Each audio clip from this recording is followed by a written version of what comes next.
Assalamu alaikum wa rahmatullahi wa barakatuhu. Welcome back, everybody, to the T3M podcast. I'm your host, Rami Muslah, alongside with my co-hosts, Fayad and Anhel. How are you guys doing today? I'll take that as Alhamdulillah. I think it's great for the choir and Alhamdulillah. Alhamdulillah. How you guys? Alhamdulillah. I'm doing good. Excited for today's episode. What are we talking about, boys? So, in the beginning of the first episode, we talked about why God. Very briefly. We talked about why God. Then we talked about, okay, God exists. Why Islam? First, we talked about why not Christianity. Kind of threw it under the bus. Then we talked about why Islam. So now, we have a lot of people that may be falling into cognitive dissonance. I'm sure you guys are familiar with the term. But for those of you who don't know, one example of cognitive dissonance would be two conflicting ideas that are in a person's head. They don't know how to resolve these two conflicting ideas, and they trigger a fight or flight reaction, which turns into anxiety or depression or anger, frustration, which is why you see in debates or arguments, especially religious ones or ones that are focused on your worldview, including atheists, when you talk about Darwinism, which has become more of a religion now, they get really anxious and they get really angered and they start insulting. This is due to cognitive dissonance because they don't know how to deal with it. So if throughout this episode, you find yourself getting angry, even though we're not being disrespectful or rude or intolerant or insulting, you might find that you feel as if we are. And this is because of cognitive dissonance, because a lot of people, and we talked about in the first episode, how people, they grew up in a very specific way and we're basically a product of our surroundings. And we adopt the views, the politically correct views, of the society in which we grow up in, which is a big issue to deem these as correct, because there would be people on the same earth as you at the same time in a different location that will also grow up on their politically correct views, like the Ugandan movement with the "why are you gay" guy. His kids will grow up thinking homosexuality is an absurdity, and it is an outrage, and it is definitely wrong morally. But we will, in the West, people say it is politically correct, and not just that, it is actually morally okay, and so on and so forth. So how do you reconcile these two different views of life? Nobody can say, oh, I'm right, because not everybody can be right. And morals is something that you can't necessarily prove unless you believe in objective morality. So other people will disagree on fundamental views that they have with other people who will disagree on fundamental views that they have. So not everybody can be right. So amongst these views, like I mentioned, homosexuality is the view that all religions, the three Abrahamic religions, are homophobic because they disagree with homosexuality on a moral standpoint. Islam specifically, and you guys know that I talked to JC about this on my live, and I had a few back and forth videos with him on TikTok about this, because he was painting Islam to be this horrible religion that is homophobic and so on and so forth. But upon further investigation, we came to the conclusion that as a fact, it's not. And many people might not know this, but actually Western views is what is intolerant, or previous Western views is what was intolerant towards homosexuality in I would say, in the vile manner that it's been presented in the past. So people adopt this view on homosexuality in the West, deeming it to be okay and so on and so forth, simply because it's politically correct. And this is what they were brought up on. There is actually, most of the time, no scientific grounds for this belief. It is just let people be. And it's this liberalistic idea, but we know the problem with liberalism is not everybody can be ultimately free, because that means you can do whatever you want. And we live in a society where you can't do whatever you want. There are restrictions, there are legal responsibilities and obligations. So where did this political movement really start making the impact that it's been making in the West? Fayad, if you want to touch on that subject. No homo, inshallah. Let me touch it right now. So, guys, before we go in, I just want to commend my bro, Rami.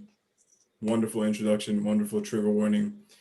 Ladies and gentlemen, let's go into this. So, For those of you that do not know, the APA, or the American Psychiatric Association, is the regulatory governing body in the States, quickly affiliated with the World Health Organization as well. These are the people that set the gold standards for mental illness, psychiatric illness, psychological disorders. These are the people that you go to. They created this book called the Diagnostic and Statistical Manual of Mental Disorder, called the DSM. It's had a couple of different modifications and edits and versions, but from its inception until 1973, the Diagnostic and Statistical Manual, the DSM, categorized sexual deviance, including homosexuality, pedophilic disorder, transgenderism, as mental illness and dis-ease. I just want to let you guys know something up front too. I'm gonna get Angel because he explains it well. What do we mean when we say dis-ease and when we keep saying it in this talk? Are we trying to be demeaning, or what do we mean by that?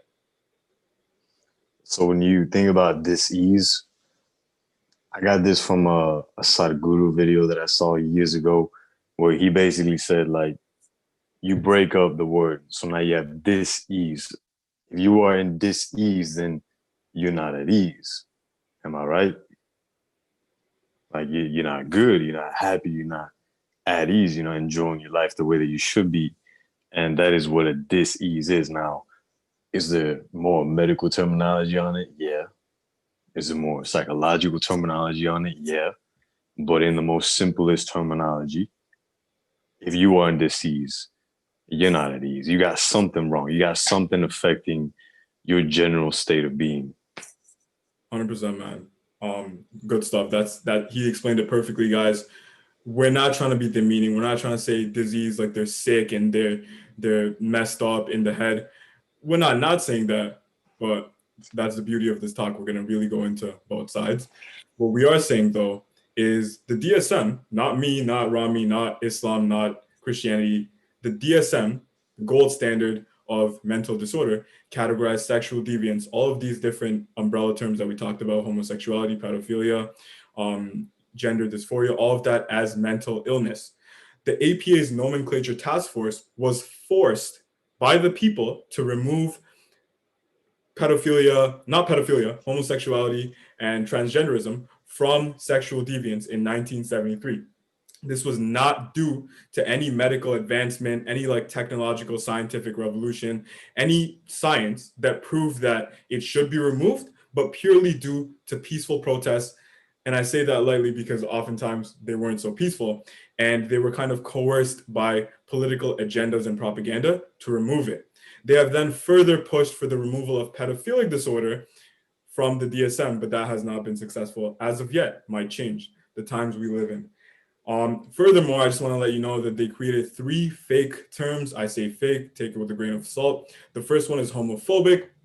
Phobia, which is a mental illness categorized by an abnormal fear or anxiety persistently related to some symptom or some stimulus, which isn't true, because if you and I go outside and we look at a gay guy and we get scared, okay, that's by definition phobia. But what they do is they created this political term to coin and coerce those that disagree with the promotion of the LGBT agenda, not those that are actually against or scared of homosexuals, bisexuals, lesbians, trans, so on and so forth. They then coined the term partner, which I don't really have a problem with. They just really hated the man and wife, man and woman, wife, husband, or spouse. They really want to use partner, so it gives them this sense of inclusion. All of these things that sound in hindsight very inclusive, right? They want to put for gender equality, equal this. It sounds good on the surface, but it kind of changes tone when you get a little deeper. They then talk about gender identity and pronouns. I got no problem with, but there's no scientific basis. If you're biologically a he, but again, you want to be called a she, I don't really see why I got to call you a she just to like make you feel better. There's no scientific foundation for it. We're going to talk about that. And yeah, so what I want to start with is, Anil, I got a quick question for you. You got... Not gay. You're not gay. All right, cool. Question number 2. This guy's also a mind reader. Not only does he know martial arts. This guy, come on, guys, he's single too. I was gonna ask you question number 2, inshallah. So you got 2 healthy arms, bro, right? You like your arms. I love them. You love your arms. From your, I guess, genesis of unhealth to age, whatever. We're not gonna disclose that right now. But you're in your mid 40s. In your 4 decades of life. I'm kidding, guys. He's not 40. Have you ever felt like you have a problem with your arms, that they shouldn't be there, that you want to get them removed? Let's say Rami's a doctor. Rami is the specialist. He is a psychiatrist. He is a brain surgeon. He deals with everything with the psyche and neuroscience. You go to him and you're like, hey, doctor, I don't like my arm. I think I got to remove it. I just don't feel like it should be a part of me. Rami looks at it and says, hey, bro, it's a perfectly healthy arm. There's nothing wrong with it. There's no maladaptive function. There's no, I guess, dis-ease. There's no pathology. There's no abnormal function. Why do you want it removed? And you're just out here saying, I just don't feel like it should be there. Plain and simple. I don't know if you guys know where I'm going with this, but the problem with modern patients and those that are promoting the LGBT movement is they're now trying to become the top dog in modern medicine. They're not, though.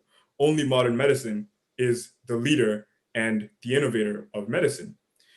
You as a patient, you can't go to a doctor and try to promote your idea of what the diagnosis should be. Your job as a patient is only to say, these are my symptoms. The doctor comes and says, okay, this is your diagnosis. Modern medicine's turned from what it used to be as treating disease and disorders to becoming something that just makes you feel better and treats these bad feelings that you might have, which isn't really backed by any evidence, right? So let's talk about this first and foremost. Johns Hopkins Medical School, University Hospital, right? Came up with a study, kind of groundbreaking, but kind of not, because there's so many studies done on this that support this idea, that the suicide rate of trans surgery, right, post-op is astronomically higher than the suicide rate pre-op. What do I mean by that? I mean, the group of people that decide they want to go through transition surgery, sex change, all of that, are 20 times more likely of committing suicide than those that didn't transition. So you really think about it, they're promoting this idea of, okay, you want to become a guy and you were born a girl, or you want to become a girl, you were born a guy with something between your legs. Cool, we can amputate that, just like that arm, because you feel like that. Cool, it'll make you happy. But that's not what the research is really showing. Matter of fact, and I quote, let me see, Dr. McHugh, who's the research, the leader of the study, said that sex reassignment doesn't work. It's impossible to reassign someone's sex physically, and attempting to do so doesn't produce good outcomes at all psychosocially. So do you guys have anything to say about that? What are your thoughts about the suicide rates post-op versus pre-op? Did you guys know about that? Is it something that sits right with you? So initially, when you mentioned that a person goes to the doctor with their symptoms and says, this is what I'm experiencing, and the doctor gives a diagnosis, I would say there's actually an issue on that end of the spectrum as well, because we have a lot of doctors who are prematurely diagnosing young children and young people with what I would call transsexuality, which means they're basically, instead of just gender dysphoria, they're actually saying, okay, this is the boy who wants to be a girl. Let's make them a girl. And this is at a point where they're not ready to make this decision. And then they make the decision, and some of them later regret it.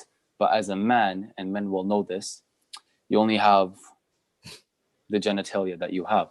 So upon removal of this genitalia, it is too late to put it back. So if a person is misdiagnosed by a professional and then later regrets it, this is going to lead to a very depressive state, in which a person may want to or no longer want to live anymore. And this is the issue with gender dysphoria and how it's viewed, even from some medical perspectives. Because when you implement political correctness into the medical world, you get this mess of okay, because actually I saw this picture and I think it's funny. It's a little cartoon. It was basically a kid goes to the mom and they're like, "Mom, I'm a dinosaur," and then mom's ignoring the kid. And then the next slide is, "Mom, I'm a police officer," or something like that, and the mom's ignoring the kid. And then one day the boy, because there's a boy, he goes with the mom, the same kid, same mom. He says, "Mom, I'm a princess," and she's like, "Oh, you're a girl. Let's get you surgery." And then the doctor's like, "Hey, Timmy, it's time to." And this is actually One thing I just gotta quickly know, bro. First thing, hashtag Abu American. If you know, you know. Yeah, I was about to put it on right now for everyone to see it. There you go. And number two, I really wanted to say this right now. Everything Here you you're go. That's it. yeah, That's it right there. talking about, bro, makes sense. Take a look at the picture, guys, for a visual depiction of what this man was spitting, which was facts. But what I really had to get out there was it fully aligns with the study that I'm looking at right now. Dr. McHugh points to the reality that because sex change, and I quote, is physically impossible, it frequently does not provide the long-term wholeness and happiness remotely that people seek. Unfortunately, many professionals now view healthcare, including mental health care, like Rami said, primarily as a means of fulfilling patient desires rather than treating pathology, whatever those are. yeah. So I wanna pose a question to you and everybody at home. Which is easier to change? Genetic biology or your psychology? You want us to answer that? Yeah. Which is easier to change? Your genetic biology or your biology genetically? Or, and this includes sex and gender and so on and so forth, or your psychology? Which is easier to change? The answer's pretty obvious. Psychology. Yeah. Genetically, you can't change yourself. If we could genetically modify ourselves, I would have a beard by now. Unfortunately, we can't do that. That's funny as well. But if you really think about it, what he said, even if I don't want to change my psychology, it changes itself sometimes. Mental state, moods, emotions. Rather, biology, you can't leave it alone and let it change itself, unless it's like puberty or something like that. But yeah, you're right. SubhanAllah. While we're on this topic, I want to mention that I came across this TikTok video, and it was of this young man who was debating with a conservative online, and the conservative was a hard-headed individual, right? This person brought sources and arguments, and this person just said, gender is not a flavor of ice cream. You can't choose which one you want, so on and so forth. And even though I do agree with him, he wasn't addressing the point. And the point he brought up was, one, and this is something that I want to get out of the way. If anyone thinks this is an argument, I want to get it out of the way when it comes to there being multiple genders or transgenderism and so on and so forth. Two arguments he made. Firstly, there are multiple sexes, 5 or 6 that we have found currently. And what he's referring to is the fact that there is XX, which is for a male, correct? No, female. That's for a female, XX for a female. Okay, thank you. That's why I asked. And then XY is for a male then, correct? Yeah. There are other versions, such as XXXY, which seems to be the most rare occurrence with births. They range anywhere from 1 in every 18,000 births to 1 in every 50,000 births. That's how rare it is. So he tried to make this argument and say that there are so many sexes, therefore there are different genders. But if you actually do a quick scholarly research, look up scholarly papers, you'll find that XXXY actually is a chromosomal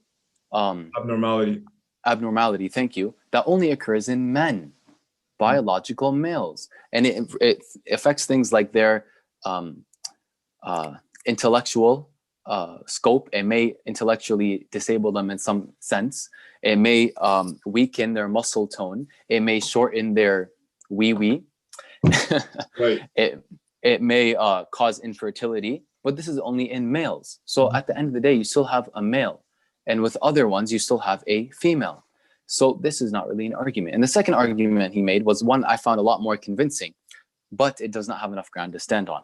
And what he said was that transgender people, or transsexual people, from a young age, their brain scans line up more with the gender they prefer than the gender they're given biologically, which poses a question, one, which is easier to change?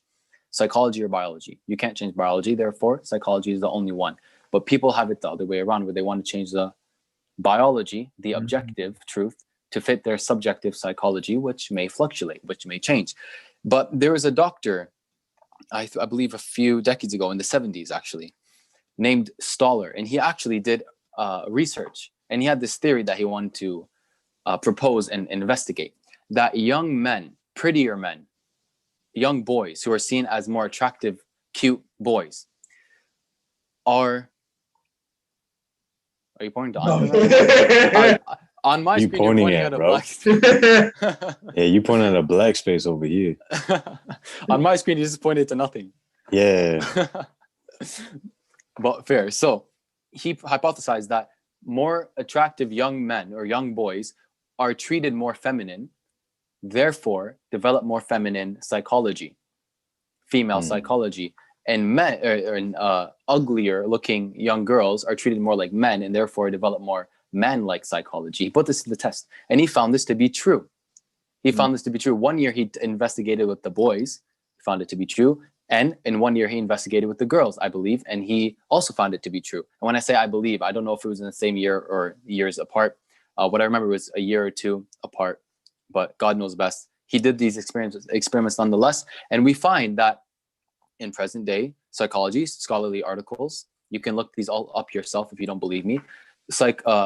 Psychologically, we're affected by our surroundings and how we are treated by others, which is why you'll find a lot of people who have daddy issues, a lot of girls who have daddy issues go for like messed up men, or a lot of homosexual people actually have a traumatic upbringing, or they were molested as a kid, or they didn't have a father figure in their life, or there's some kind of what we would call a traumatic experience in their upbringing as a young kid, or even as a teen or a preteen, or sometimes even as an adult in some cases, that affects them psychologically to the point where they begin to believe these things about themselves and look to make this an objective reality by changing what, as the article you mentioned, by that university mentioned, is not changeable.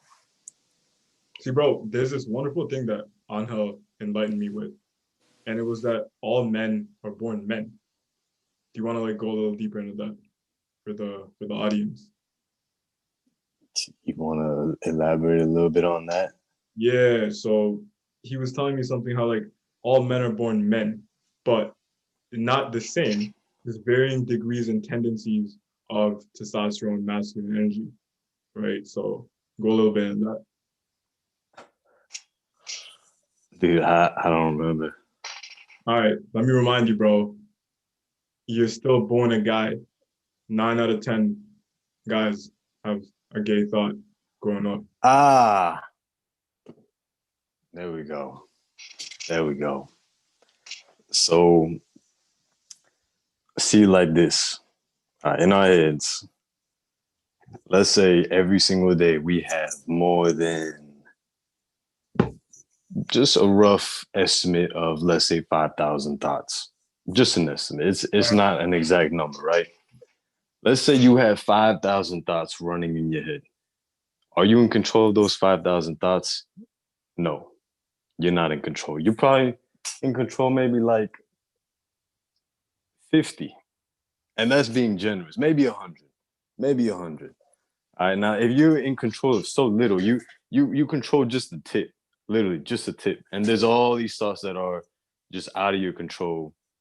Now imagine you have a thought that runs in your head that you're gay. Right? Does it necessarily mean you're gay?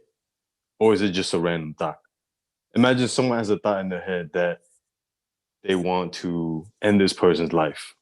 Does it actually mean they want to end this person's life? Or is it just a random thought? And that's where you got to ask yourself, is like, all right, if I'm having thoughts that I'm gay, all right, let's say 9 out of 10 dudes have this thought. Not all of them are going to fall victim to that thought in and of itself. Like that thought may come and they might just laugh at it, or they might just completely write it off and just let it pass, and they'll continue on with their lives. They might get it again here and there, but they'll continue on with their lives. All right, but then you have that one dude who, okay, now he has this thought coming in his head where instead of him being able to laugh it off, instead of him being able to write it off, he starts asking himself, yo, I just thought about this. Am I actually gay? And then that's where it becomes a dis-ease, because now, before he was at ease, He didn't have any problem. Now this random thought ran across his head, and he's thinking to himself, am I gay because I had this thought?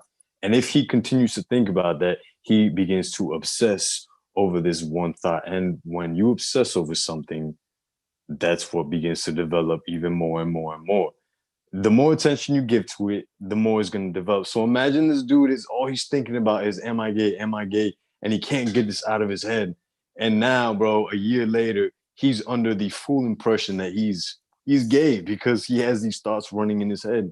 And he's over here looking at dudes like, oh man, I can't believe I can't believe I'm gay. And I can't even have a friendship with this dude over here because I had these conflicting thoughts running inside my head. When it's like, that's what a dis-ease is, man. It's like, it all started in the mind. It was psychological. But because he fell victim to that thought, that's what began to develop. It makes no difference whether it's a thought of homosexuality, whether it's a thought of ending your own life, ending a life of another person, a thought of anxiety, a thought of depression. It literally doesn't matter what thought is planted in your mind at that moment. If you fall victim to it, like that's what's going to, for lack of better words, develop. You say develop though, but like, do you have any like experience with that? Like in real life, do you know anyone gay? Do you?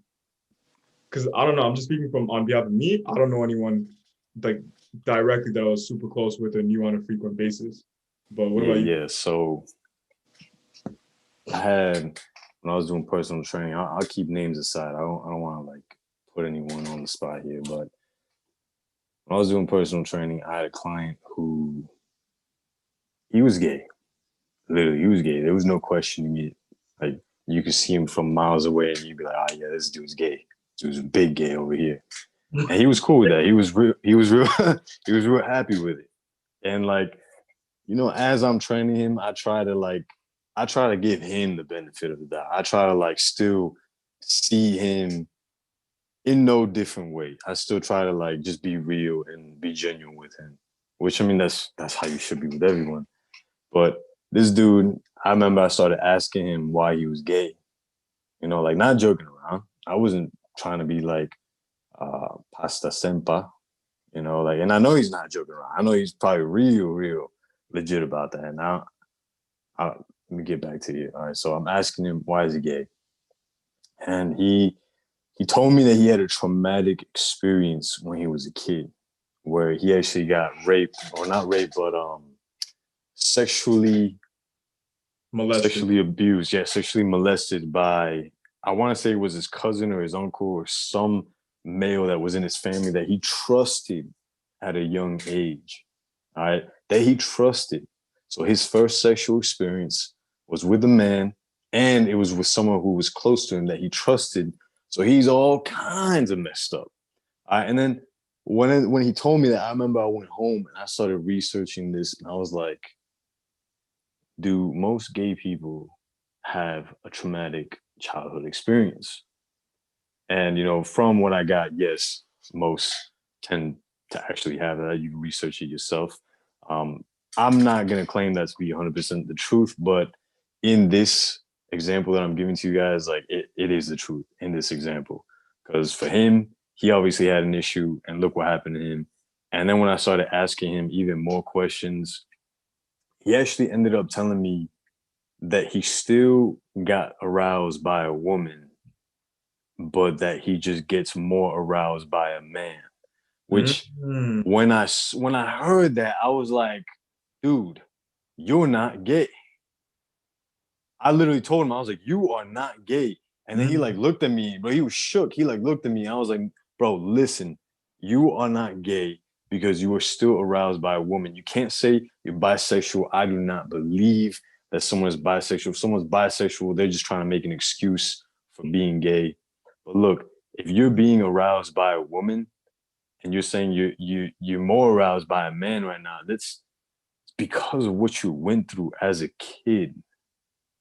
It's like someone, and I don't want to get too deep into detail here, but it's like someone getting into explicit adult content on the internet. You guys know what I'm talking about, the sexual stuff. I don't need to go in detail with the naming, but when someone gets into this stuff, they start off, let's say, on like something normal, and then that progresses into something pretty nasty. Pretty nasty. I like, I'm not, like I said, I'm not gonna get into detail, but my first things that I used to watch were pretty disgusting. And for a while, that's the only thing that aroused me. But it's like once I stopped watching this stuff, that no longer aroused me. And then it was the normal things that aroused me, like a normal woman, like a normal interaction with a woman, just talking and having a conversation like that. That made me feel some type of way. All right. And what I'm trying to say here is that what happened to this dude in his childhood caused him to basically have this almost this like set thing where it's like, this is what's arousing me. But it's like, if he could only either one, get help externally from someone close to him, like family or a psychologist, or two, dude, look within, man. Like meditate and pray, like spend time with yourself and like really just get down to these root issues and really ask yourself the question, why are you gay? And like you'll probably hear yourself. And that's what I'm trying to say, is that like the dude ended up telling me all this stuff, and just crazy, dude. Just crazy. I commend you for not, leaving his names out, leaving his identity and all that. But it was an excellent story, man. At the end of the day, I get it. You have a kid who's 5, 6, 7. Like, breaks my heart that they're even younger sometimes. But they're out here with someone like Brother Angel said, someone they trust, an older cousin, uncle, sometimes even their grandfather, who knows. And they're out here having their first event that gets them the most physically aroused, being a guy. Just like Angel said, he still in his later life felt aroused from a girl, but it was never the same. He's out here chasing that first high. You will never get that first high. That's why people get psychologically addicted to weed. All they're trying to do, from a Freudian perspective, is they're trying to recreate that first high. Bad news, guys, you will never get that first high. You think you will, and that's why you fall into an addiction. But anyway, that's neither here nor there. The point that Angel was trying to say leads into my next discovery from my research, which is kind of crazy. The overwhelming majority of child molestation is homosexual. What that means is if you have two groups, you got one group of heterosexuals, one group of homosexuals, the probability that the second group of homosexuals would have a child molester in that group is astronomically higher than the probability that there would be one in the heterosexual group. This largely, like my bro said, stems from childhood abuse and trauma. The first most intense aroused experience a guy has, if it's from a guy and he got kind of raped, not kind of, let's not beat around the bush. It was sexual abuse, it was childhood misconduct and molestation. They pretty much got off to that psychologically, if not physically. And now they're trained psychosocially to only crave that, thinking they're gay, thinking that's what's going to get them up. I also agree, guys, not to like talk more about the videos that Angel was talking about. Alhamdulillah, I'm pretty sure we all broke free from that. But I remember like when I used to partake in that and watching it, it was crazy. Like there was a lot of times I feel like it does have a lot to do with homosexuality. There are different angles. You guys know what I'm talking about. They would zoom in to the guy. And I'm like, yo, why are they showing this? I'm not trying to see this. Like I didn't come here for this. And they're zooming into things that I'm not trying to see. And it's like, you might not think about it, like as literally as, okay, cool, I'm slowly becoming gay, but it is kind of conditioning you and at the very least desensitizing you to being okay seeing that. Things that weren't there before this whole multi-trillion-dollar industry. Isn't that sad? But yo, and let me piggyback off that for a second. I'll pass it right back. But it's not just sexual molestation. That's something from my own research and from my own insight, meditating and praying on it. But it's from any traumatic experience in your childhood. So like me being abused in my childhood, like there could have been a huge probability that I could have gone down that path. But, alhamdulillah, I did Are you not. talking I about am like here. abused becomes the abuser? Hmm? Are you talking about abused becomes the abuser type scenario? Yes, but that's not what I'm talking about. That's also true, but I'm talking about homosexuality. Okay. I'm talking about that it's not just a traumatic sexual experience in your childhood, because there's probably some people that might be watching it who might be saying, but I've never had a sexual traumatic experience in my childhood and I'm gay. Like I said, it's not just sexually traumatic experiences. Any traumatic experience that's like, it's just too much for you to process as a little kid. Mm-hmm. It's too much for you to process. So what you end up doing as a little kid is you throw it into the recesses of your mind, to where it's like you're trying to get away from it. You're doing everything possible to get away from it, which, let's be honest, that's what we do as kids. We couldn't really deal with anything that was too big, too demanding, too traumatic. At least that's what I can say from experience when I was being abused as a kid. But it's like, I'm saying that I went through that as a kid, and there was a huge probability that I could have gone down that path of developing homosexuality or whatever other mental, I'm not going to say disorder because we already talked about this, but Dis-ease of the mind. dis-ease of the mind. But alhamdulillah, Alhamdulillah, I'm man. here. Yo, major respect for sharing that with us. But yeah, I don't think I gotta say no further. I think he perfectly reiterated my point. Next thing I want to talk about, probably not gonna take more than 10 seconds. HIV and AIDS transmission is abnormally higher, guys, in the world, in nature, in different populations, in countries, in continents, just because of homosexuality and this agenda that they're pushing forward. Rami, you got some stats on getting checkups and I don't know about that, so enlighten us. Yeah, so the CDC, Centers for Disease Control and Prevention, actually have a few articles and very easy read-ups on this. Mm-hmm. So on average, I'll say, different sites may report different things, but generally it's all the same. So I find that this website is a bit easygoing when it comes to the way they word things.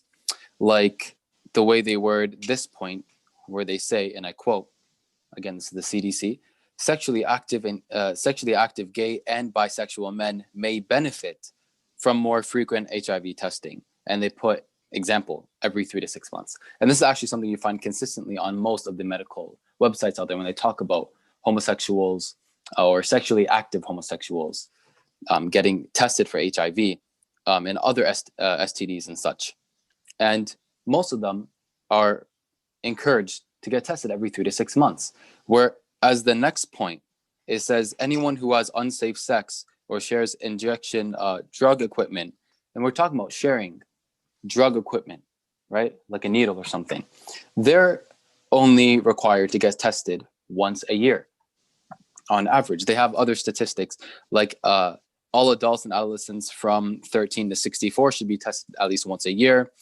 Certain people should be tested at least once is all they say, at least once for HIV.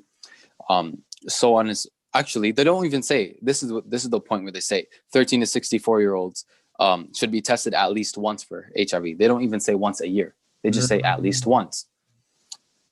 And sexually active homosexual people are required to get it done more frequently. And now this is because obviously they have a higher risk of contracting something.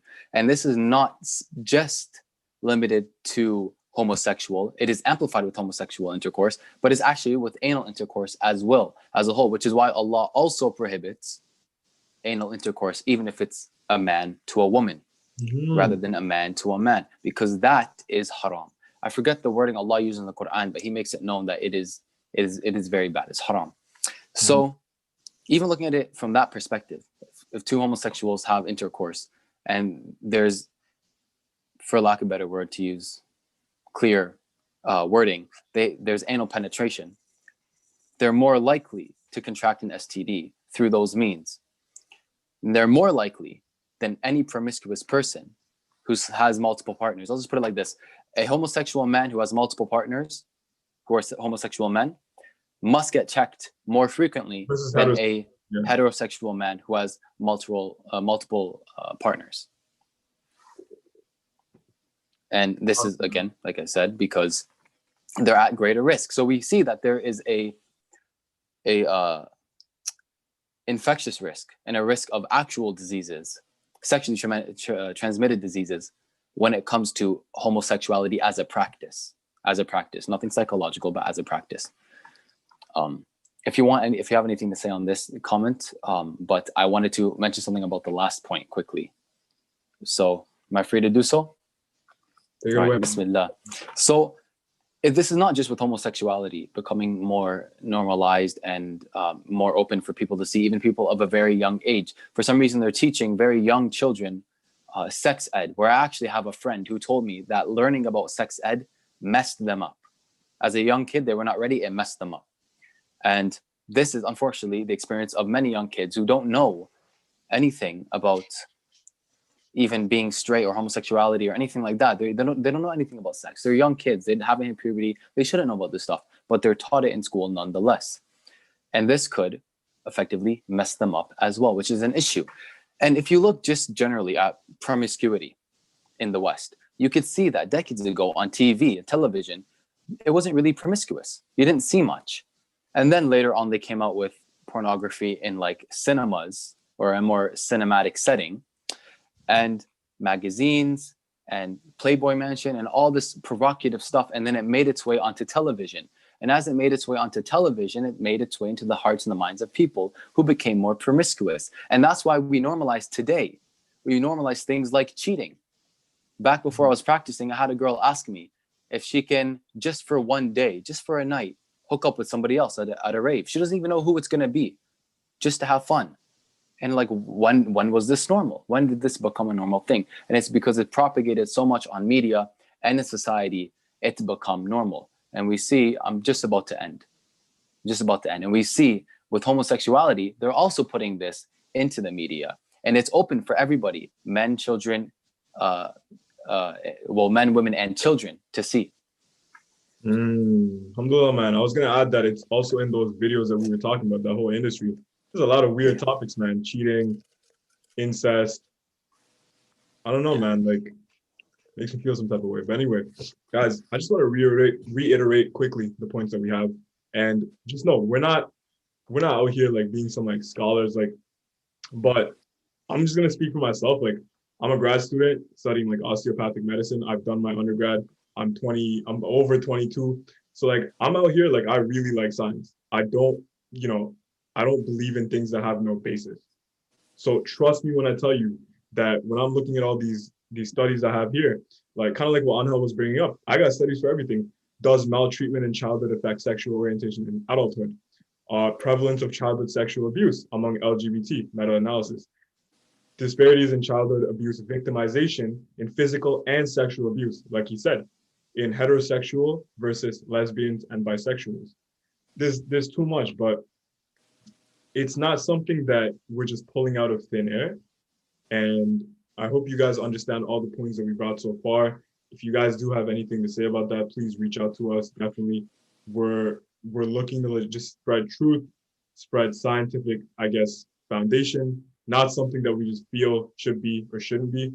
But yeah, to reiterate the points, the DSM completely removed by the APA's nomenclature task force, homosexuality and transgenderism from sexual deviance purely due to protests. You can find this anywhere you look, not due to scientific advancement or medicinal or medical, revolution, right? They then created these terms like partner homophobia, which homophobia doesn't make sense because it's more of a political statement than a phobia, which doesn't do a medical disorder justice.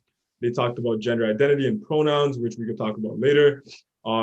Then we talked about how modern medicine today, or at least the LGBTQ community, is telling us to go to the doctor and share our thoughts and emotions and create a diagnosis ourselves, rather than giving them the symptoms, which is medically sound, and let them deem the diagnosis. We then talked about how suicide rates post-op are astronomically higher than pre-op. Guys, why would we suggest a movement that has a suicide rate 20 times higher post-op than pre-op? Like, this is insane. I'm just reading some of the stuff right now. The overall mortality for sex reassigned persons was higher by 20-fold than controls. Sex reassigned persons also had an increased risk for suicide attempts and psychiatric inpatient care. So it's not just suicide, it's just death from all of the causes, period. Psychiatric inpatient care, comparisons with control matched on reassigned sex yield for higher anxiety and for higher mental dis-ease, right? We then talked about HIV and AIDS transmission. And tying it back into Islam, guys, homosexuality, which by definition is just a feeling, an inclination towards being attracted to the same sex, right? Just like Anil said, we all had that thought. 9 out of 10 guys had that thought at least once in their lifetime. It's a feeling, it's an emotion. Allah does not, I guess, condemn us for thoughts and emotions. We don't get sins for these thoughts, right? So let's get that clear. Islam doesn't say, okay, it's bad to have thoughts, it's bad to do this. You know, this whole homosexuality thing, take that out. It's the act that we're talking about, right? Because the act is now legitimizing a pathology by definition of what we talked about so far that you had up here. It's legitimizing and taking action on something that was transient, which is an emotion, which is kind of doesn't make sense to me. It's like, do we not have thoughts of committing murder? Maybe, right? Don't take words out of my mouth, guys, but are we gonna go commit these acts? How does that make us any different than animals? You might say, oh, animals have, you know, homosexuality occurs naturally in nature. Yeah, so does infanticide and genocide and murder. Where do you draw the line? There's this thing called trans age coming out, guys and girls. It's basically saying you can identify as a different age because you feel like you are that age. What does that mean? There was this guy who's a child molester, a pedophile. He said the same thing as the LGBTQ people, that I was born this way. He was 60, he molested a 10-year-old, and he said he identified as an 11-year-old during that. I believe he was 11 or 9, which makes no sense. And what's next? People are gonna try to identify as different species. I don't know, man. Like, it makes me feel some type of way that as a society, in hindsight, this whole movement tells you, yeah, we want equality. Yeah, we're trying to be progressive. But it makes me think that it's kind of regressive. I don't know, do you want to elaborate on that a bit? No. Come on, man. Like, I mean, I'm ready to play devil's advocate, but I feel like Rami has something to add on that. all right, let's go for it then. But yeah, guys, I feel like we've done more than enough of a solid scientific foundation, and you're ready for me to ask you the question, bro. Why are you gay? Why are you gay? No, but real talk, I'm about to play devil's advocate with y'all. Okay, so big question that is thrown out is why are gay people treated the way they're treated in Islamic countries? Why are they stoned to death? Why are they treated like trash? Yeah. You know, if Islam is such a peaceful religion, why is it that homosexual dudes, homosexual women are being stoned to death? Okay, I got an answer, but I look up to Rami in a lot of different affairs and different, I guess, more, you know, things that people are unsure of. I look at him for guidance sometimes. So I want him to go for it first, and I'm gonna see if it aligns with my answer. All right, inshallah. If there's anything I missed, feel free to jump in, either of you. Bismillah ar-Rahman ar-Rahim. So the issue is people correspond Muslim countries with Islam and Islamic law. But there's an issue with this. Islamic law is just Islamic law. You don't have different versions of it. It's just Islamic law. But there are different countries which all have different rulings. So who's right? Which one fully represents Islam? And the truth of the matter is none of them fully represent Islam, not even Saudi Arabia, which everybody loves to pull out. Well, Saudi Arabia doesn't let women drive. Therefore, Islam oppresses women. This is a false deductive argument because it operates under the assumption that Saudi Arabia perfectly follows Islam. But if you look at the most basic idea of Islam, or the basic, one of the more basic laws of Sharia in Islam, which is Sharia just means Islamic law, is that there should be one Muslim nation with one ruler. But what do we have? We have King Abdullah, King Muhammad, King this, King that, this leader, that leader, this president, that president, for Muslim lands all throughout the globe, predominantly in the Middle East.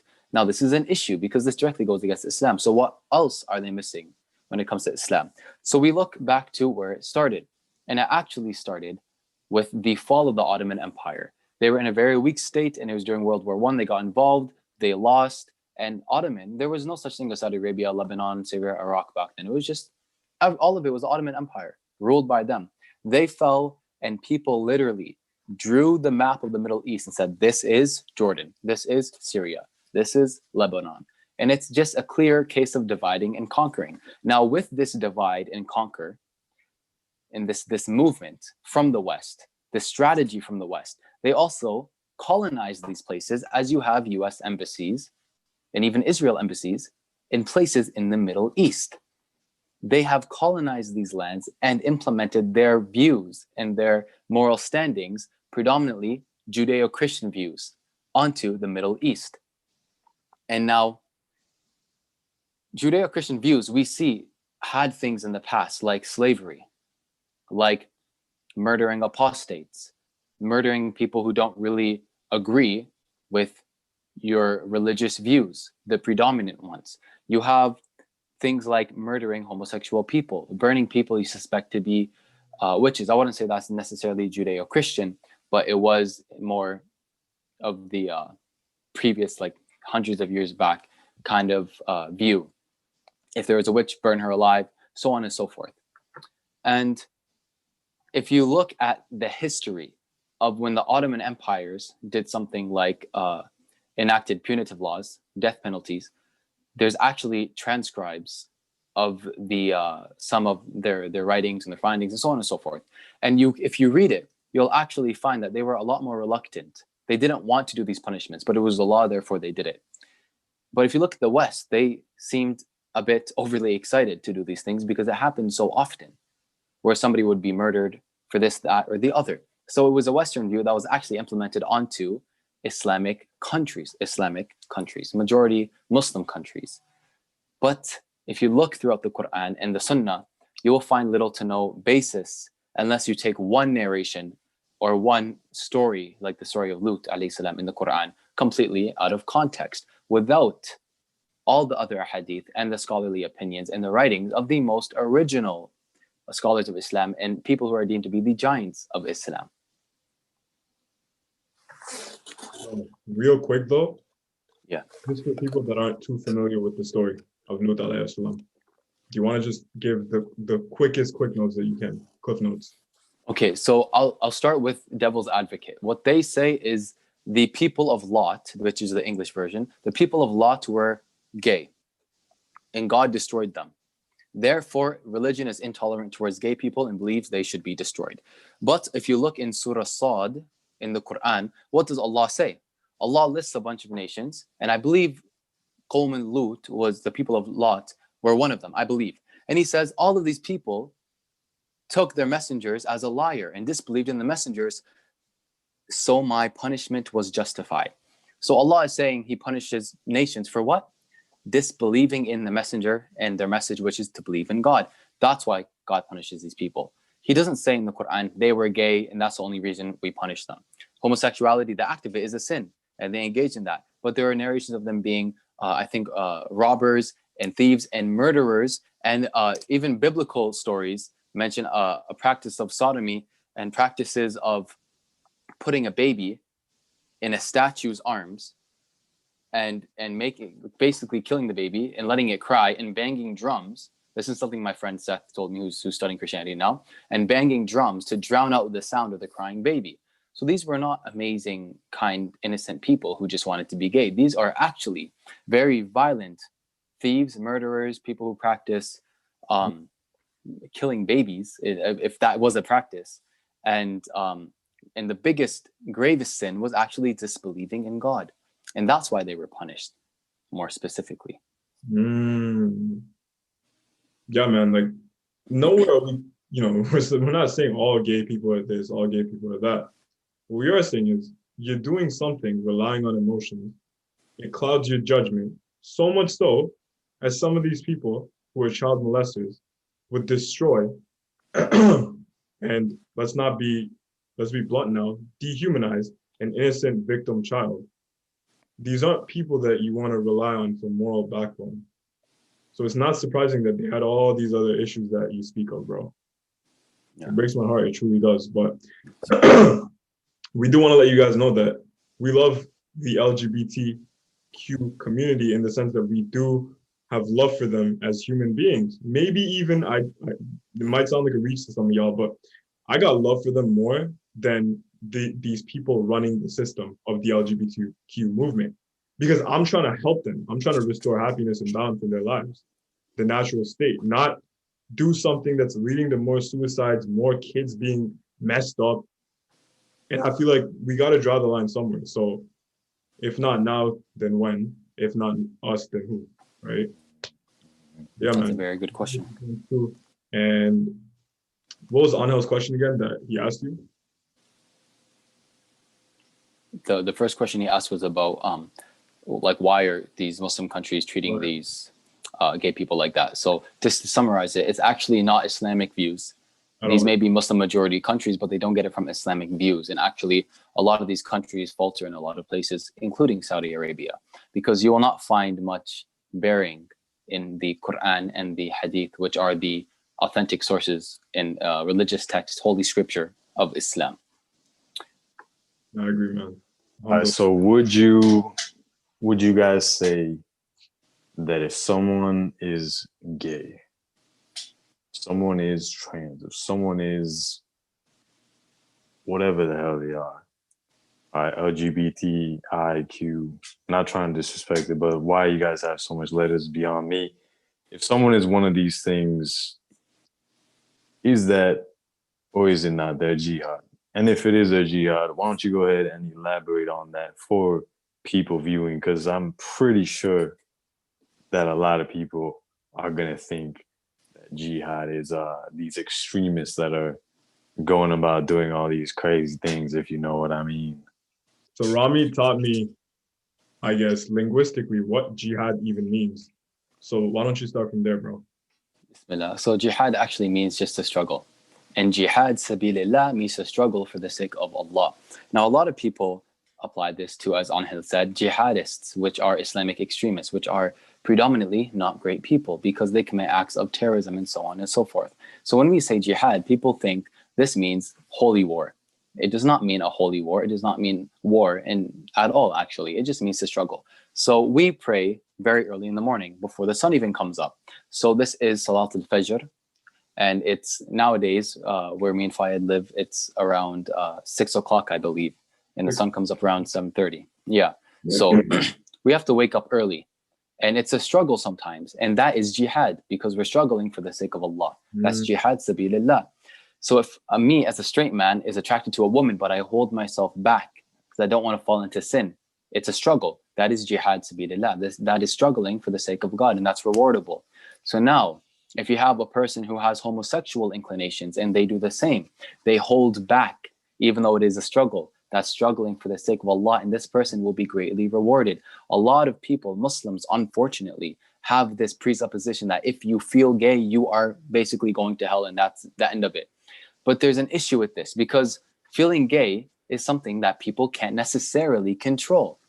And there's multiple narrations of the Prophet, peace and blessings be upon him, where he said that Allah will not punish a person for whatever evil thought comes to their mind. Evil meaning it's immoral in terms of Islamic objective morality.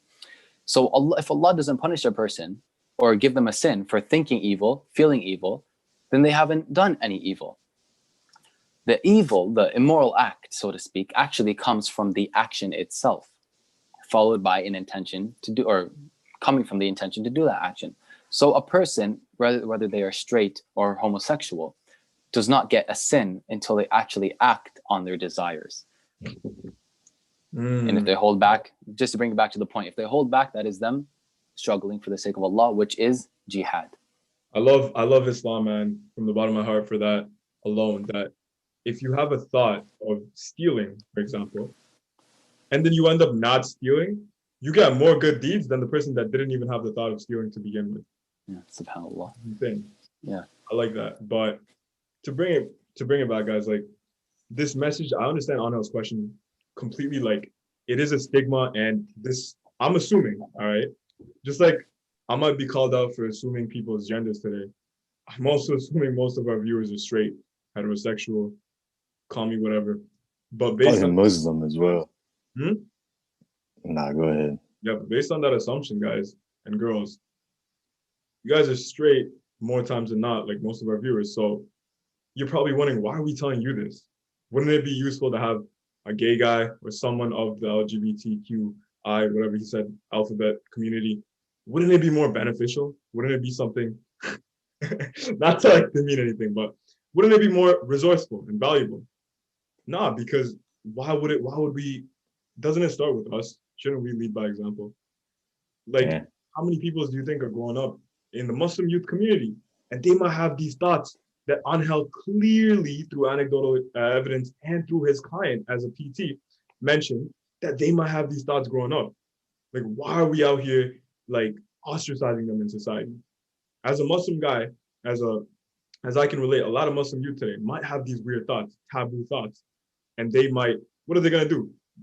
Go to the masjid and talk to the imam, who's just probably gonna call them out and air their sins? Nah, man, like this is not the way. Like, and before that, let me draw a simple analogy so it really drives and tattoos the point to the inside of your skulls. We have this pandemic right now, COVID-19. Are we gonna go to the people that already have the virus and be like, guys, and then we do our dawah and then tell them, okay, this is how you stay safe? No, man, they already got it. What are we doing today? We're not wearing masks, okay, to save the people that already have COVID-19, right? We're wearing masks and we're doing all these things, wash your hands, disinfect, use alcohol wipes, don't give everyone a tongue bath outside. Why are we doing these things? Because we want to stop and prevent the spread of COVID-19 to the people that are already healthy. The mass majority of the population, 99 point whatever percent, that hasn't gotten COVID, we want to help keep them straight, right? So we don't want them getting COVID. So what we're going to do is target them as the main, I guess, group demographic to help tackle this issue. I'm not comparing COVID-19 to homosexuality, but what I am doing is explaining why it's beneficial to not always go to the people that you kind of want to give the truth to, because you do more through leading by example oftentimes than just going directly head on. Because even though we might not go head on, we might not attack people, a lot of people I've seen from my experience in that community take everything very personally, take everything like not like a grain of salt, like you're attacking their nature, you're cursing them, and they get very butthurt about it. And we're just trying to have a discussion. Yo, and to add on to that, if it is indeed a jihad, their jihad, and it's something that they have to struggle and they have to get past, would it then be something that they're going to be fighting for the rest of their life?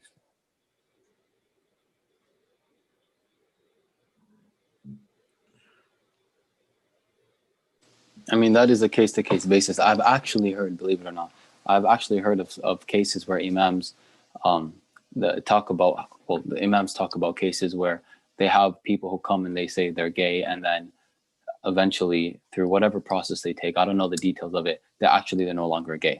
So in some cases you will have that, and in some cases you may not have that, but Allah knows best. Yeah, bro, but isn't there a gay gene? I'm playing devil's advocate. Actually, no, there's no such thing. As far as we know, there's no such thing as a gay gene. So just quickly, I want to mention, because you mentioned the DSM and the APA. There's an article a scholarly article titled Homosexuality and Scientific Evidence on Suspect Anecdotes, Antiquated Data, and Broad Generalizations by Robert L. Kinney III. And he basically talks about how the APA's evidence, upon critiquing it, actually does not result in their conclusion, which is that homosexuality is not a disorder and therefore should be removed from the DSM. So I encourage people to take a quick look at this. It's fairly long, so read whatever you want from it, take whatever you want from it. But he provides reasons as to why their evidence is not sufficient enough, basically. So, Bismillah. When it comes to a traits or characteristics of a human being, as far as I know, there's only two forms. There are genetic traits, characteristics, and there are psychological traits or characteristics. I ask anybody else if there are any other types other than genetic / biological or psychological. Let me know what they would be. I personally can't think of any. I've not heard of anyone. I've not heard of any other one. Just to reiterate your point, bro, you're right 100%. There's only three determining factors to any expression of any trait. There's going to be genetic, environmental, or the third one, epigenetic, which is the interaction of the genetic and environmental. Yeah, man, take it away. Go on. Thank you. So, for the sake of making it easy to understand, because even environmental would manifest psychologically in your head, which is teaching you to act that way. So that's why I just generalize it with genetically or psychological, because your psychology is influenced, I think I mentioned this earlier, by your surroundings as well, and the way you're treated by society, your parents, your family, so on and so forth. So it's either genetic or psychological. Perfect. There is no such thing as a gay gene, as far as we know. Therefore, it must be psychological. Now, just because it's a psychological abnormality, does this mean that it's a disorder? Actually, no. By the APA's definition, because if you were to classify anything that's irregular psychologically as a disorder, you would have to call people who are exceedingly smart. You would have to consider them people who suffer from disorders. People who are exceedingly talented, you would have to call them people who suffer from disorders. But we wouldn't deem these people as people who suffer from disorders. So the way the APA themselves describe it is something basically, and I'm rephrasing it, basically what they say is that it's something that hinders a person's life, something that causes harm in a way, physical or emotional harm to themselves or to others. And what we discussed, right, actually named a few reasons like suicide rates, post-op depression, anxiety, mental illness rates. We talked about the STD rates of homosexual people who are sexually active. Yes, thank you. Are there any more that I missed? More than that. That's more or less it. Okay, yeah, and this amongst perhaps other reasons we haven't come across. We didn't even mention in this podcast, because this podcast has been fairly short for a large topic like this. So from this, we can derive with this evidence that perhaps it actually is what the APA defines as a psychological or mental disorder, because it actually negatively impacts people's lives for these reasons, which were taken from scholarly articles or academic articles as well. So if it's not genetic, it's psychological. If it's psychological and hinders a person's life, harms a person's life or other people's lives, it is a disorder. So is it impossible or illogical or homophobic or unfounded to say that homosexuality might actually be a disorder? Not to put any disgrace to these people. We love everybody for the sake of Allah. But is it completely uncomprehendable? Is it completely unfounded? No, it's not. It's not. From what we've discussed. If anything, I would challenge people to bring reasons why it's actually acceptable. Because the APA actually, according to Robert L. Kinney III, did not have enough sufficient evidence. And as Fayed mentioned, we're more likely, and I think he wrote an article about this as well, or somebody else did.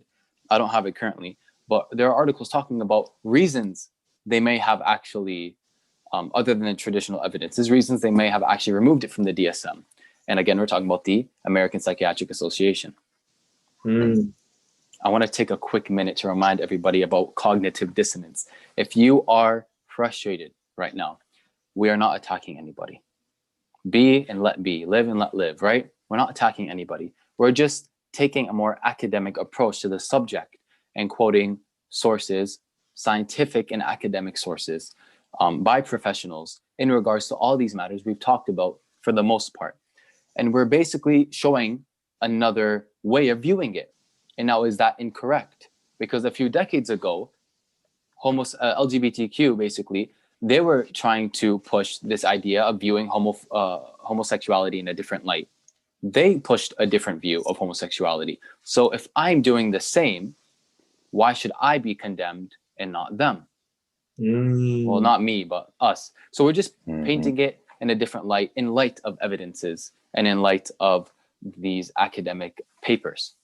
So if you are experiencing cognitive dissonance, you're feeling angry, frustrated, it's because you have two ideas in your head: what you've been taught, what you believe, and what we've presented to you. You don't want to get rid of what you believe. Nobody wants to. We're all comfortable. We're all idle. We don't want to get rid of our bubble. But you can't exactly logically or rationally just dismiss everything we've talked about. So it sits in your mind and they battle with each other, causing you to feel anxious and angry and frustrated. And you take this out on us. But the real way to deal with this would be to sit and reflect by yourself, which has been shown to be very, very helpful, self-reflection, and just think about what we've talked about. Do your own research, ponder, reflect, and think about it. Especially the deductive argument we presented at the end, not genetic, psychological hindrance, therefore disorder, and see if there's any way to comprehend this or to, what's the word I'm looking for? Reconcile this with your political views on homosexuality. So with that being said, we love all people for the sake of God. And I'm going to pass it on to Faida Angel if they have any more remarks on this. Yeah, dude. So playing devil's advocate again here, and this is speaking very speculative. You said that it's not a disorder because if someone's, let's say, extremely smart or extremely talented, that wouldn't be a disorder because it's not disrupting their life. But I mean, bro, prime example, Elon Musk. This guy is just on another level when it comes to his state of mind and like what he does. He's very obsessive over what he's doing. And he even had a podcast with Joe Rogan. And just from watching this podcast, from a very speculative point of view, you can tell that this guy he's kind of missing something, or he's not fully content, not fully happy. So it's like, yeah, he is a mastermind. Yeah, he is doing some amazing things. Like he could be the 1% of the human population who is ahead, like almost Albert Einstein or Nikola Tesla. Where it's like, okay, they are advanced. So it's like, what I'm trying to say is they may be where they are because of obsession, because of having, let's say, OCD, obsessive compulsive disorder. That in and of itself is a known disorder. So if that is known as a disorder, if speculatively speaking, someone who is brilliant in this way is this way because of something, and there's a give and take with everything. You win somewhere, you lose somewhere else. So with that being said, would that not then make homosexuality a disorder? If it does, as I think we've done a pretty good job of showing, it does negatively impact people's lives as individuals who are homosexual, and even people who aren't, in the form of eventually it leads to, or could lead to, which it has led to, pedophilic actions and molestation and so on and so forth. Unfortunately, may God punish all the abusive and oppressive people, the molesters, the pedophiles, and those who are vile in that nature. So what you're talking about perhaps could be more of a workaholic, or somebody who is almost obsessive over their works. So I wouldn't classify someone who is intellectual as suffering from a mental disorder. I'm not a psychologist, by the way. I'm not a psychologist. Let me put that out there. I don't have the facilities for that, big man. I don't have the facilities to diagnose anybody. But according to healthline.com, as you mentioned, it leads to OCD, ADHD. They express symptoms of psychiatric disorders, which are mentioned in the DSM. So these people, yes, perhaps Elon Musk, I don't know, but these people may actually exhibit symptoms of mental illnesses. And there are scholarly articles on this as well. But by the definition, that the APA provides that it is harmful to a person or to people. And we have to include and to people, to others, because perhaps the psychopath is not harmful to himself. Perhaps the narcissist is not harmful to himself, but they may be harmful to other people. You would still consider a psychopath someone who suffers from mental illness. He might not be harming himself, but he's harming other people, or a sociopath, or so on and so forth. So Brother Rami talked a lot about the how pivotal it is to worry about your psyche, right? Because we talked about how it's not genetic, so it has to be psychological. So what's the big deal, guys? I'm gonna play devil's advocate again. You got kids in school forcing them to be princesses and wear pink dresses, and you got girls do the opposite. And it's like, what's wrong with that? Where's that gonna lead, Rami? Okay, so as we talked about, things like this may lead to confusing states such as gender dysphoria. And gender dysphoria may lead to things like transgenderism. And transgenderism very well may lead to trans regret. And there are studies and documentations on trans regret and people who look to remove the breasts that they've grown from conducting, from having high doses of estrogen and so on and so forth to increase their feminine side. Because we talked about how everybody has a masculine and feminine side ultimately, right? And they suffer from trans regret. So you might have that confusing state and so on and so forth, which a person may not. And I think this is the key point. An individual who does not suffer from a traumatic experience or is not taught certain things that confuses them would not eventually suffer from gender dysphoria, become a transgender, and undergo trans regret. So I think it comes down to not confusing children by implementing these views forcefully, just to accept people, adults who have already decided this for themselves. Why should you then confuse these children that end up making life-altering decisions at a very young age, even if it is backed up by a so-called professional, because these professionals, like we mentioned, misdiagnose people and efficiently and effectively, unfortunately, ruin lives.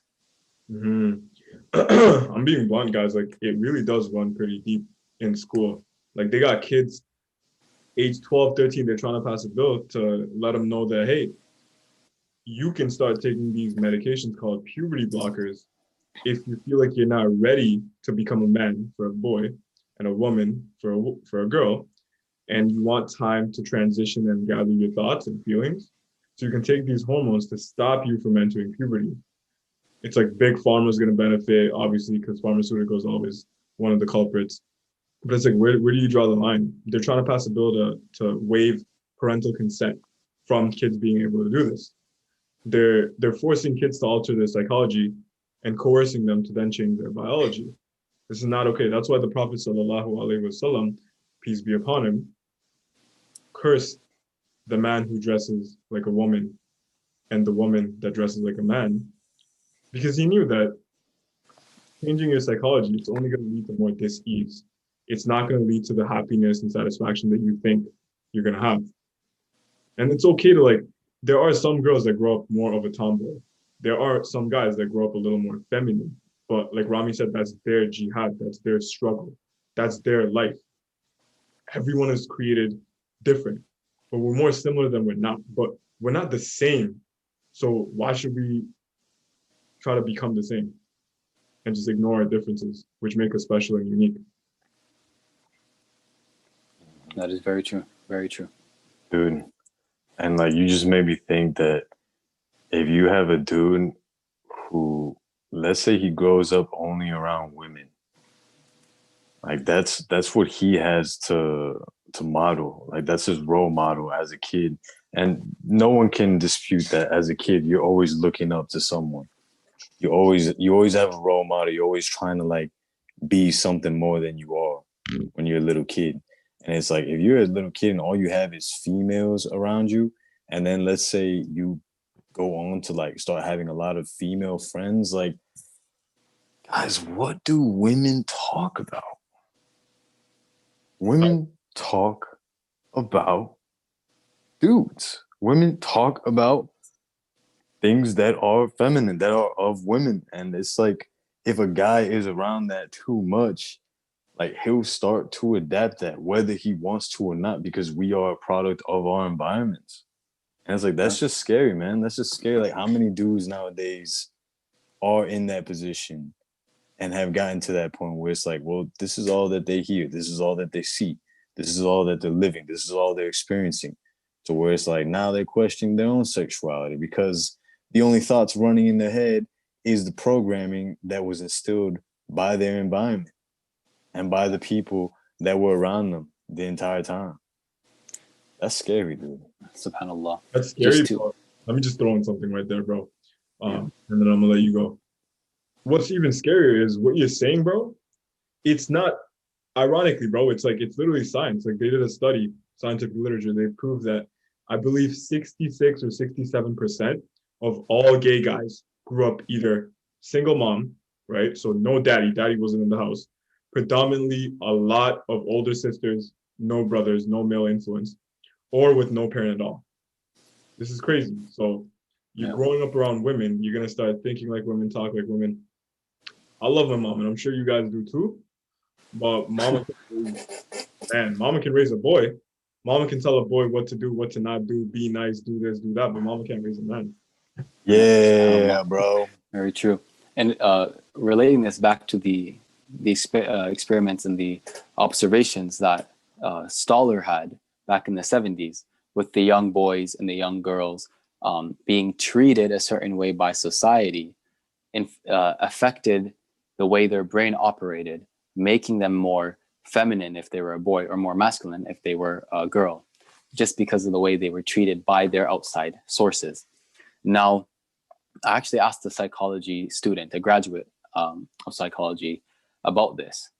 And she mentioned to me that people actually exhibit certain characteristics that they see in others, and they become a part of them, especially if they see these as good characteristics that we want to implement. For example, women have some very lovely characteristics. Our mothers have some very lovely characteristics, like being gentle, kind, soft, loving, almost exceedingly helpful, where they would put everybody else, their children, before themselves. And if a young man, and generally speaking, this is something that is traditionally more feminine, to be blunt, it is more feminine. That's why mothers exhibit it mostly. So if a young man sees this and he doesn't have a father, he's going to look to the mom as the only role model, and he's going to idolize these characteristics. He's going to exhibit these characteristics. And overall, if he takes that path, it's going to psychologically seem normal to him. And then he will continue down that path because it is normal, it is politically correct, and apparently scientifically correct, which we've, I think, again, done a pretty good job of showing it is not by any means. You're right, man. The best father cannot become a father, and the best father cannot become a mother. Yes. Which is probably why, because we can't say definitely this is why Allah said this, but which is why, even though divorce is halal, it's one of the most hated things. And when shaitan will ask a person, or his shayateen, the little devils, the big shaitan will ask the little devils, what did you do? One person will say, I made a person do this and that. I made a person commit adultery. I made a person whatever. And then one shaitan, the little one, will come and say, I made a household break apart. I made a mother and father or a husband and wife break apart. And he will say, come sit beside me, because he has done the best work. Because when you disrupt the household, you disrupt the order, you effectively ruin the kids, and you're effectively producing kids that may come out a little less developed or a little hindered, to put it lightly, in some way. Now, every person in this circumstance is not going to come out in that sense. But as we've discussed with the statistics, predominantly, they are very likely to. So this is why it's probably haram, or not haram, but it's extremely disliked to, one, get married to someone who's not good for you or not good at all, and two, to end up in divorce. Even though it's halal because it's necessity, it takes place, it is extremely disliked. And shaitan is the one who loves it, which means we should inevitably hate it. And guys, I'm a revert, so don't shoot me. I'm still new to everything. But if I remember correctly, isn't there a hadith where the Prophet, peace be upon him, said that after 40 days and 40 nights of spending time with a person, like you start to uh, basically take on their traits. Am I correct? Not, Or is there something else? perhaps, I'm not familiar with that hadith specifically, but the Prophet ﷺ, did say that loneliness is better than bad company, and good company is better than loneliness. So he's saying, and he says, if anybody acts like a person, he's from amongst them. So he's making two very bold rules. Don't be around bad people. If you act like bad people or certain people, you are from those people. If you act like a Muslim, you're from the Muslims. If you act like a Christian, you're from the Christians. If you act like an atheist, you're from the atheists. Done. So surround yourself with good people. And I believe there are other ahadith, but I don't have them off the top of my head. But effectively, Islamically, we know that that is true. And scientifically as well, we know that people exhibit characteristics of those who are around them, and they become products of their surroundings and their environment. So that's a very good point. True.